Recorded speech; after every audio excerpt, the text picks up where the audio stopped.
Well, hello everyone, and welcome back to part 9 of Let's Play Spyro Reignited Trilogy, where today we'll be completing the Beastmaker's Homeworld, as well as the flight mission, Icy Flight.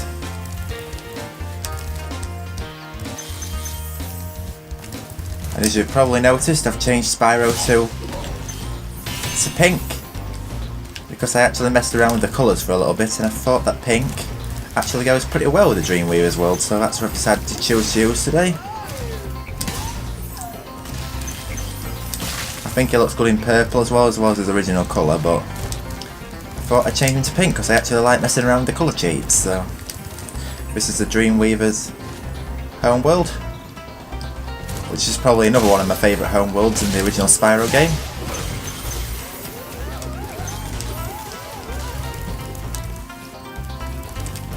I think it's mainly because I like the enchanted ring to it.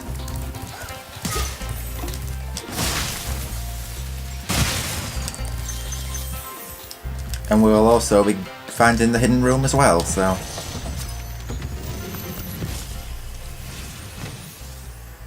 Welcome to the Dreamweavers, young one.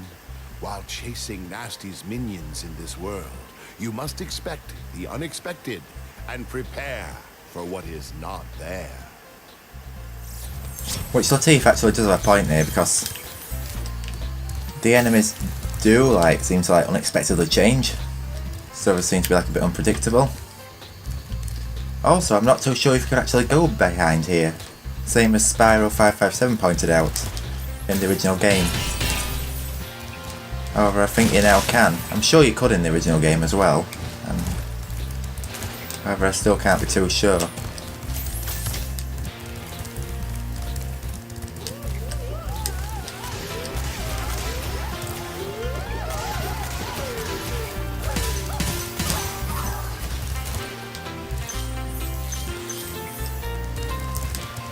And I also don't know as well, as you might have already heard, I'm going to do just the Homeworld and Icy Flight in this part. I'm not going to do the first level, which will be Dark Passage. I'm going to do that in the next part, as well as Lofty Castle, because I'm actually going to do 2 levels at a time in this part, as opposed to the usual 3. For the simple reason the levels in this Homeworld are actually quite long, and I don't want the parts to become too long, so for that very reason I'm going to be doing just 2 levels at a time.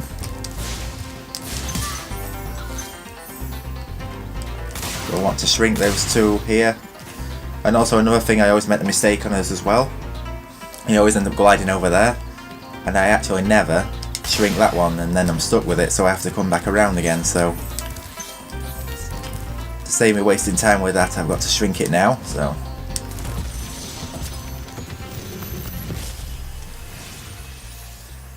hello, Spyro. Nicely done. I'll be done when I've toasted that nasty Nork. not long left to go, Spyro, not long left to go.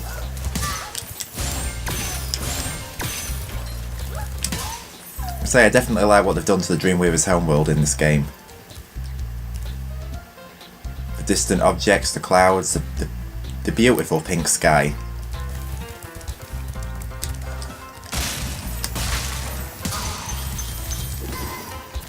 As I've said before, I think that Toys for Bob have done a pretty good job.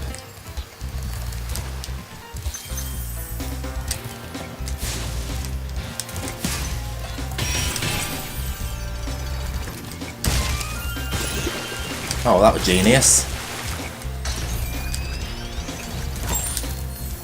So I don't think there's any more gems remaining around here. I think Sparks is pointing back over to the far area, so...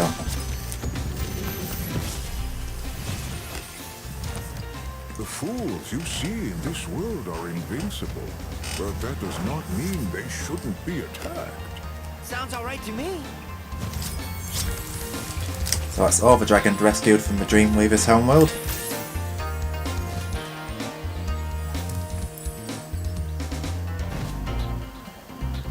And also another thing I've actually tried to do in Reignited as well, since I've added them in, is try to glide over to these far islands. Just to see if I can do it, but there's actually an invisible wall there, so you actually can't do that, so... I learnt from that mistake probably in the first few days I got the game, so.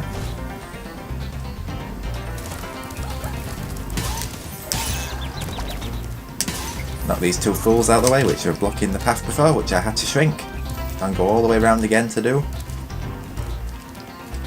And now we are approaching the hidden room. And I'm just going to stand by a minute and take a look at the beautiful scenery, the waterfall, and so it just looks gorgeous. So this is where the hidden room is. You simply just walk in here, through this wall, and then you just stand here, and then you should have acquired the skill point. Correct.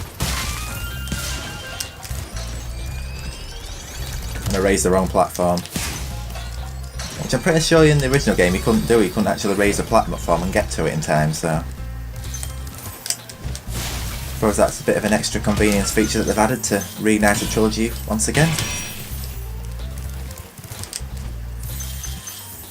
And that is the Dreamweaver's Homeworld fully completed, which has put me in a convenient place for Icy Flight. So here we go with Icy Flight, which is actually one of the flying levels I actually do really enjoy. So I'm kind of glad that I'm doing that. And once again, just look how beautiful Spyro looks, especially with the sunglasses and him in pink form with the pink skies. It's just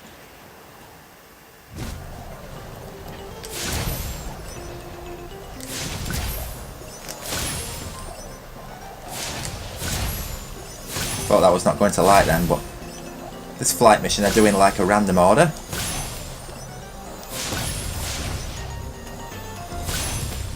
So I'll get a combination of chests and lighthouses the first time around.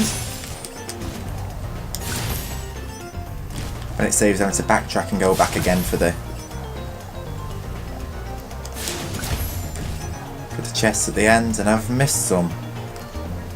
How have I done that? I wonder. Oh, here. So that's both of them cleared out, so I wonder if I can make it here before the train comes. Oh yes.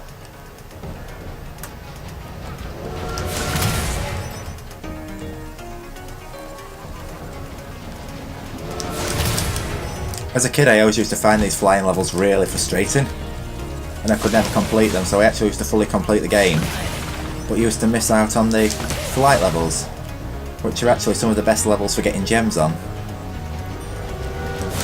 And I think I'm pushing it tight for time, although I should theoretically still be able to do this in enough time.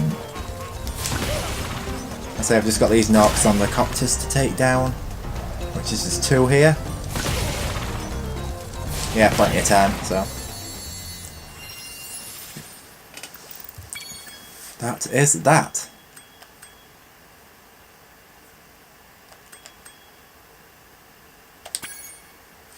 I always want to like double check that I don't click retry, because as I've said, it clears it off and you have to do it all again, so I don't want any of that.